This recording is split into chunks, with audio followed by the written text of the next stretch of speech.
இந்த வார்ம் வாட்டரில் வந்து நம்ம சீரகம் கூட ஆட் பண்ணிக்கலாம், இல்லை சீரகம் ஆட் பண்ணாலும் ஓகே.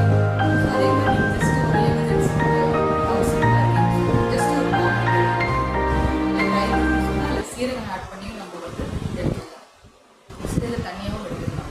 ஸோ இது மாதிரி எடுத்துக்கிறதுனால வந்து டைஜஷன் நல்லா இம்ப்ரூவ் ஆகுது, பாடியில் டாக்ஸின்ஸ்லாம் வந்து ரிமூவ் பண்ணுறதுக்கு வந்து இது உதவி செய்யுது.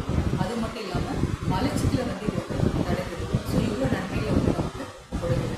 அதுக்கடுத்து வந்து நம்ம என்ன எடுத்துக்கலாம், ஃப்ரூட்ஸ் எடுத்துக்கலாம்.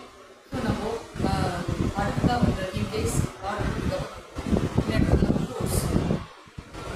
ஸோ எப்படி ஸ்டோமில் வந்து ஃபஸ்ட்டு வார்ம் வாட்டர் எடுத்துக்கலாம் ஃப்ரூட்ஸ். அதுக்கடுத்து நம்ம என்ன எடுத்துக்கலாம், ஃப்ரூட்ஸ் எடுத்துக்கலாம். ஸோ ஃப்ரூட்ஸ்னால் வந்து நம்ம எஸ்பெஷலி எது மாதிரி ஃப்ரூட்ஸ் நம்ம எடுத்துக்கலாம், முக்கியமாக வந்து பப்பாயா எடுத்துக்கலாம், ஆப்பிள் எடுத்துக்கலாம், போமிகிரானட் சொல்லுவாங்க, மாதுளைப்பழம் எடுத்துக்கலாம். ஸோ அது மாதிரி நல்ல ஃப்ரூட்ஸ்லாம் வந்து நம்ம ஃப்ரெஷ்ஷான ஃப்ரூட்ஸ்லாம் நம்ம எடுத்துக்கலாம். ஸோ அதுவும் வந்து ரொம்ப நல்லது. எம்டி ஸ்டோமில் வந்து ஃப்ரூட்ஸும் எடுத்துக்கலாம். ஸோ அதுக்கடுத்து வந்து சில